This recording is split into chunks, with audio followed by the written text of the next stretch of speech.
the need for so much gruesome, graphic violence? Why not let us imagine Because a little it's so of it? much fun, Jan. Get Really? it? Oh, really? Okay.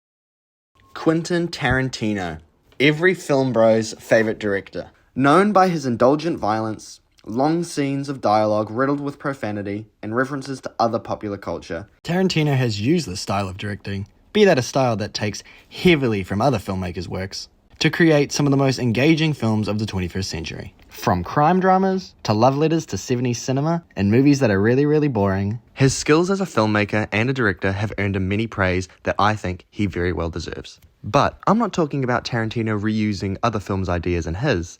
I'm talking about him reusing his own ideas in his own movies. This isn't very surprising, as Tarantino has gone on record multiple times to say that he steals from other filmmakers. But, to further prove my point, I'm going to be comparing scenes from Django Unchained and Inglourious Basterds to see where the similarities lie in the scenes, shots, and the characters.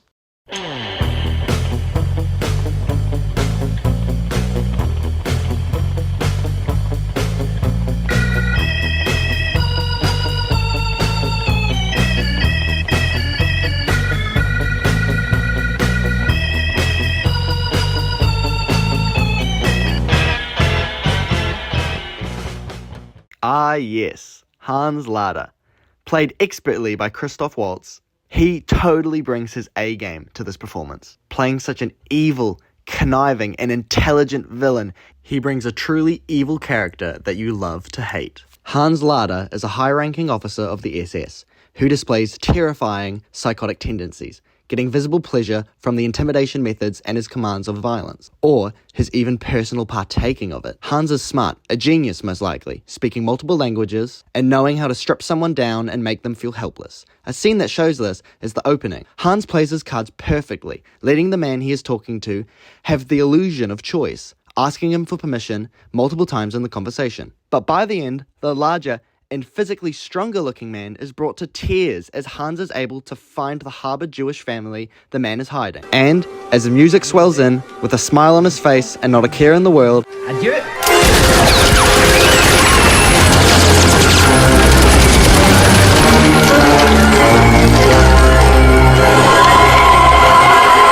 Hans gives the order that results in the death of Shoshana's family. I will analyze another scene later, as I would now like to talk about his contemporary from Django Unchained, the plantation owner, Calvin Candy. You will? Yep. Calvin Candy. Played expertly by Leonardo DiCaprio, Calvin is the embodiment of hate and racism in the South. DiCaprio brings a disgusting portrayal to the character, making you really, really hate him, despite how many times he may make you laugh. And whereas Hans Lada is intelligent, Calvin Candy is not. Calvin Candy is an idiot hiding behind the illusion of sophistication, and most of the people around him seemingly know this. He doesn't speak French. Don't speak French to him. It'll embarrass him. He embarrasses himself with his lack of intelligence multiple times across the movie. Calvin is a racist, but a different kind of racist than Hans. Calvin believes his actions of being a slave owner is ethical, due to him believing in the theory that indents on the skulls of both black people and white people reveal that black people naturally are more submissive and less intelligent, whilst white people are the opposite. This theory really has no logical evidence behind it, and was just an idea at the time that was simply used to justify slavery. A scene that shows Calvin's lack of intellect is during the conversation between Dr. Schultz and Calvin Candy about the slave D'Artagnan that Calvin had ordered to be killed earlier in the movie. Dr. Schultz mentions that he believes that the writer of The Three Musketeers, the story that the name D'Artagnan comes from, wouldn't approve of Calvin's antics and racist ideologies. Calvin believes the writer wouldn't approve because he's a soft-hearted Frenchie. While Dr. Schultz provides a more believable theory on why the writer wouldn't approve. Alexandre Dumas is black. Bruh. Dr. Schultz displays that Calvin is an idiot, and not the sophisticated gentleman he portrays himself to be. Now, these two scenes exploring the evil and idiot sides of these characters, and while I haven't deeply analysed these two scenes, I will be analysing two more scenes of both Hans Lada and Calvin Candy. Two scenes that I believe perfectly portray the violent and brutalic tendencies that these two characters have deep within.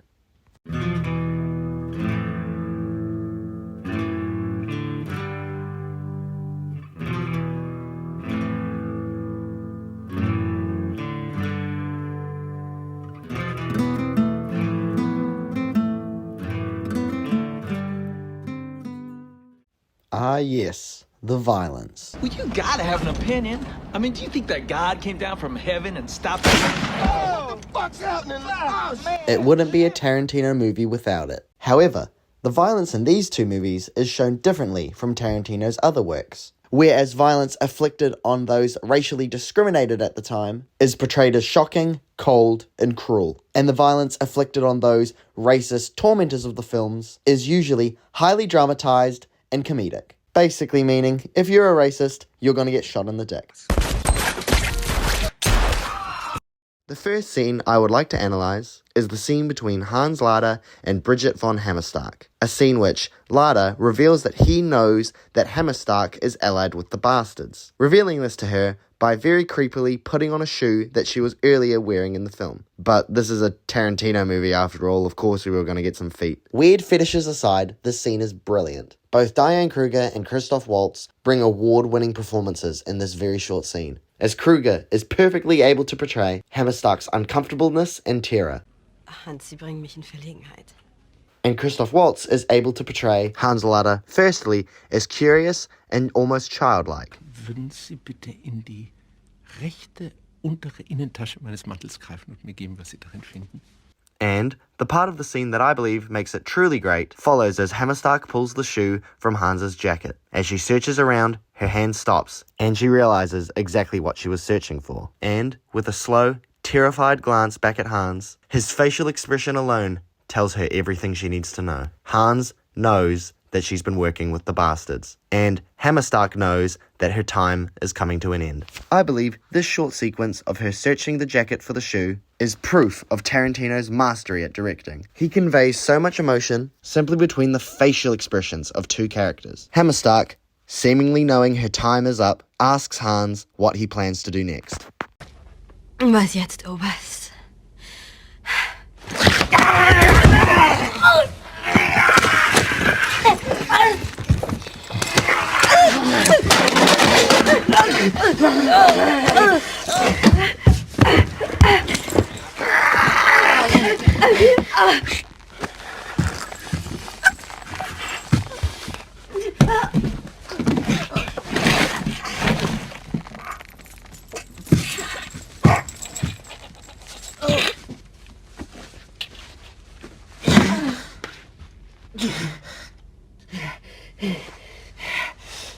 Hans kills Hammerstock in cold blood. All that build-up earlier in the scene and the whole movie has been leading to Hans finally snapping, dropping his sophisticated act, and partaking in the brutal violence that he normally orders.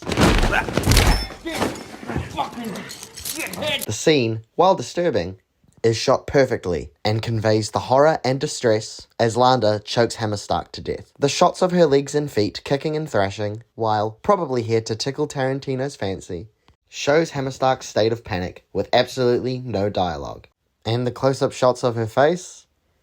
Yep, that is definitely someone getting choked to death. This scene is just brilliant, honestly, and in my opinion is the best scene in the movie, as Tarantino's choice to not have this scene filled with music and to leave the audience with the gargles and grunts of a murdered woman being the only thing to drown out the silence. This scene is absolute perfection from everyone involved. Oh, there you are. I was beginning to think that you and that old crow run off together. Be a hell of a note, wouldn't it? And as charming and as joking as always, Calvin Candy walks into the room, and now begins the best scene in the whole movie. Yep, I'm calling it the best scene in the movie. Don't tell me that it's not. Go watch it. Go watch it. Go watch it again. Go watch it again. Go watch it right now. Okay, you back? I know, right? Yeah. You know DiCaprio cutting his hand wasn't in the script? Yeah, he did. That wasn't meant to happen. Yeah, I know. I pointed that out too when we watched it as a film class. Whoa. Here I come. Oh, here I come. Calvin Candy's dinner table breakdown is an almost 9-minute long scene in which I believe DiCaprio cements Calvin Candy is the best character in the movie. In this scene, Calvin Candy, now being aware that both Django and Dr. Schultz have ulterior motives in their reasonings for coming to Candyland, a realization that deeply angers Candy. And so, Calvin places a skull on the table. The skull, belonging to an old former slave Calvin's family previously used to own. And, revealed by Candy, his job was to look after the men of the family, that being Calvin's father, his father, and even his father's father. And when Calvin's father died, Ben looked after him. Calvin reminisces on his childhood, and how he used to be perplexed that Ben wouldn't kill his father when he used to shave his face. After all, if Calvin was Ben, he would have killed his father, and it wouldn't have taken him 50 years to do so. Calvin, however, has a theory on why black slaves usually don't kill their masters. And, like that one family member at Christmas dinner that you don't want to talk politics with, Calvin provides his theory on why black people and white people aren't equal. The science of phrenology is crucial to understanding the separation of our two species. In the skull of the African here, the area associated with submissiveness is larger than any human or any other subhuman species on planet Earth. Now, if I was holding the skull of an Isaac Newton or Galileo, these three dimples would be found in the area of the skull most associated with creativity. But this is the skull of old Ben. And in the skull of old Ben, these three dimples exist in the area of the skull most associated with civility. Now, Bright Boy, I will admit you are pretty clever. But if I took this hammer here and I bashed in your skull with it, you would have the same three dimples in the same place. And, at the flip of a coin, Hey! Lay your palms flat on that tabletop! If you lift those palms off that turtle shell tabletop, Mr. Pooch is gonna let loose with both barrels of that sawed off. There have been a lot of lies said around this dinner table here tonight, but that you can't believe. Calvin Candy snaps. The funny, charming, and seemingly sophisticated Calvin Candy devolves into a rageful mess as his anger finally reveals itself. And with both Dr. Schultz and Django's weapons removed, Calvin is in complete control of the situation, a fact that he knows, and a fact that he takes advantage of. Knowing that Django and Dr. Schultz really can't do anything to stop him, Calvin requests Broomhilda to be brought into the room. Your ass in that Lay your hand flat on that table. Shut your mouth. And I'll just quickly say, as great as DiCaprio is in this scene, everyone else's performances are also great. Christoph Waltz brings an excellent sense of panic to Dr. King Schultz's dialogue. Jamie Foxx as Django conveys so much rage purely just in his facial expressions. Samuel L. Jackson, portraying the character of Stephen, shows how his character is a suck-up and a yes-man for Calvin, nodding in agreement to almost everything Calvin says. But let's head back to Calvin. Calvin in this scene knows he's in control of the situation, and multiple times treats his property, that being Broomhilda, however he sees fit, something that he even states. And I can choose to do with my property whatever I so desire. Calvin's rage in this scene devolves from the fact that he is deeply angered that he has been made a fool in his own home. And so he decides to show both Dr. Schultz and Django that this is his house, and he can do whatever he wants. Take this goddamn hammer here and beat our ass to death with it, right in front of both y'all. Easy, big fella. Then we can examine the three dimples inside Broomhilda's skull. Now! What's it gonna be, Doc? Huh? Now I know I'm just letting a lot of the scenes play out in their entirety, but that is truly the only way to show this performance. I'm actually really struggling here to put it into words, but I will try.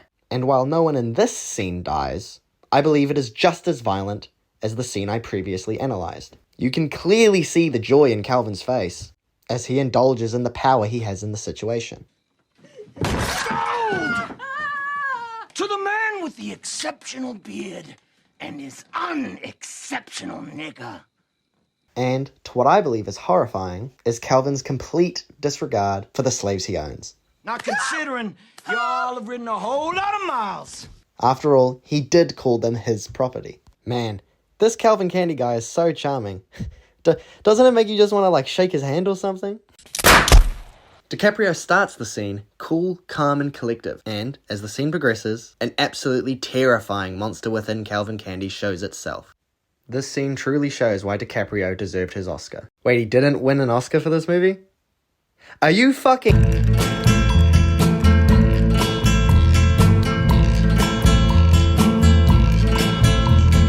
From the dusty mesa, her looming shadow grows, hidden in the branches of the poison creosote. She twines his mind up slowly towards the boiling sun, and when I touched her skin, my fingers ran with blood.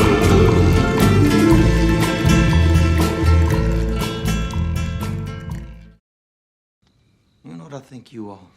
Would you think I am? No, I don't. I think you are a bad loser.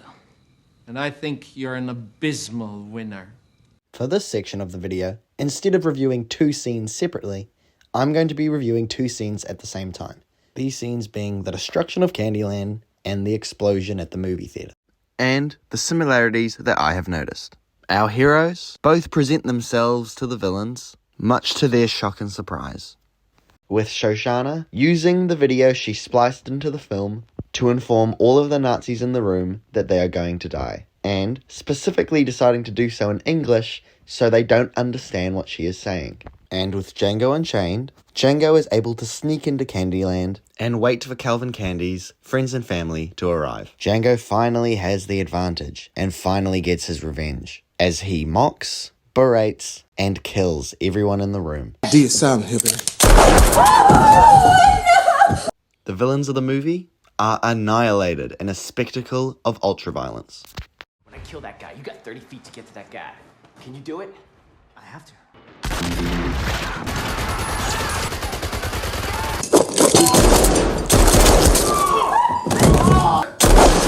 And by using a cigarette, our heroes burn the ideologies of the villains to the ground. And yes, things do go boom.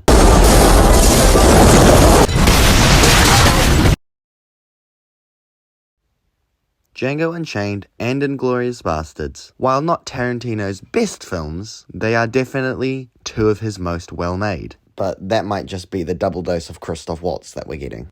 What's that American expression?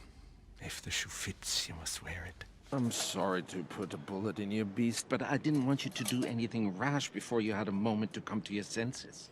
Inglourious Basterds is a bloody and brutal alternate take on World War II history that I would definitely recommend, especially if you like seeing Nazis get killed. And the role of Hans Lada performed by Christoph Waltz is reasoning alone to watch the film. Django Unchained, I believe, is the better two of the movies, and DiCaprio brings a must-watch performance to the film. I rank this movie 4 Mandingo fights out of 5, and Inglourious Basterds 3 Von Hammerstock foot shots out of 5. Speaking of feet and Mandingo fights, That's why they call him Big Fred. bravo Tarantino. You may have a weird fetish, but you do make good movies.